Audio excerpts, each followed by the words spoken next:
The more that you heal, the meaner you get. Question, does true healing really make you mean? Or is this therapy speech just a modern way of being a coward? I'm BadCache. Is that bad logic? Let's check it out. The more that you heal, the meaner you get. And this usually shows up in two specific ways. First, you stop over-explaining yourself. You stop softening your boundaries so other people feel comfortable. You don't say yes out of guilt anymore. You say yes because you actually want to. And you're not trying to be liked, chosen, or approved of. You're choosing yourself instead. And to the people who benefited from your previous lack of boundaries, that feels like you've changed. So far, not a bad take. Pretty good.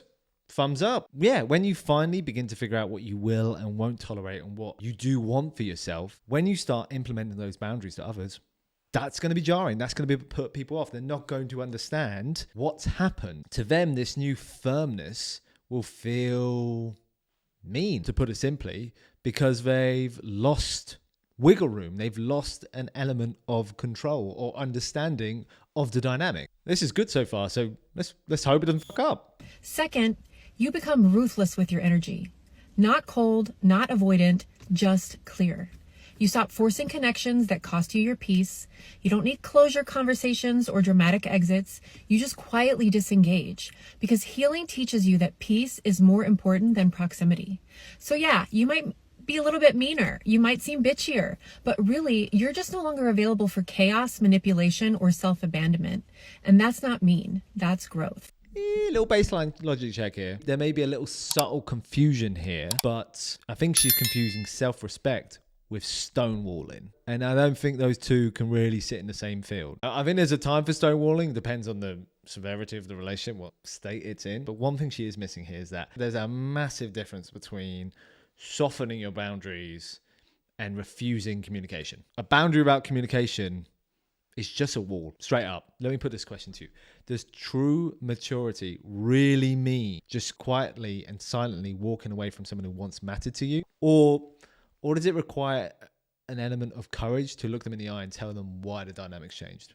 Realistically, to be completely fair to her, it is a great take. She is right in what she's saying. She's got 100% of the symptoms down of what it means to begin to engage your own life and determine what is right for you and what isn't right for you. A lot of reasons people appear mean in the world is because we don't have true communication. They don't understand where their perspectives are coming from, not willing to hear their perspectives out, right? We could cross-references to many different scenarios. I'm not going to waste your time and do that. Simply, it's mean because you've revoked access where they once had it. But here is where I think she's missing the mark. So this is how I'd put it. Growth is realizing when you break your arm, you got to go and heal it. That requires putting a cast on. When you put that cast on, there's zero wiggle room, because if the arm has room to move, it can heal incorrectly and become deformed. Healing, it requires a bit of immovability. It requires firmness. It requires boundaries, as we said. My bloody wall, I haven't got one near me. There's my desk. It's not letting everything fall through it, is it? It has a boundary. It will not allow my laptop to just sink through it suddenly. But maturity is looking around you and saying to people why you can't carry their load, their heavy box anymore. Going from best friends to total strangers just overnight without a single explanation isn't protecting the peace. Or it's not healing. So what it's doing is inflicting unnecessary pain, this term, but quote unquote, emotional labor that comes with being an adult, having adult conversation. I think what she's missing basically is that I don't think you can really heal if you're not being mature about it. True healing isn't just discarding people. True healing takes maturity. I don't think you can ever really get over a situation unless you've addressed it with clarity and with respect. If I had a good mate and we had a big ruckus and at the end of the day I was like, done. Not dealing with this shabby anymore.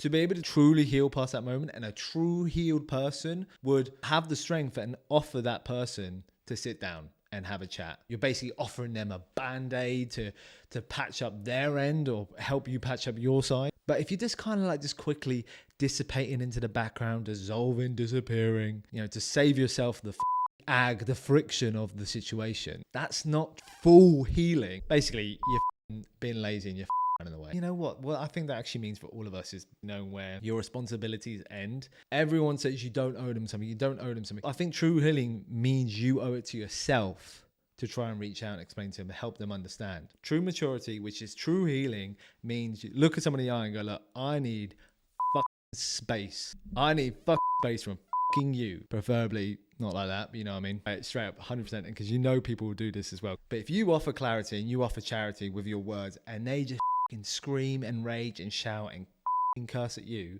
call you this, then fuck, right?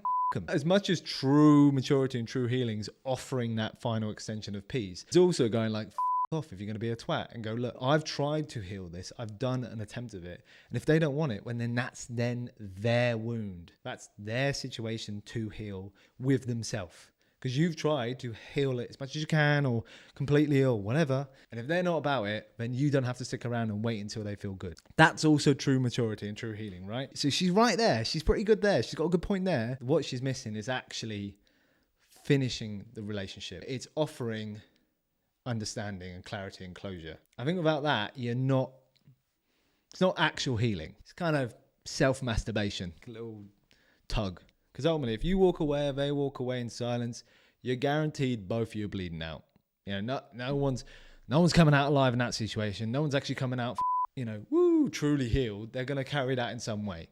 And they're going to have to do extra work to wrap that shit up. Overall, not a bad take. Probably some good lessons to take from her. Let me think about this. Boundary explained is maturity, but boundary weaponized, it's just cruel and it can be isolation. So it's not bad luck. It's pretty good logic. It's okay. But we can do better. So upgrade the cache. See you glitches. Peace.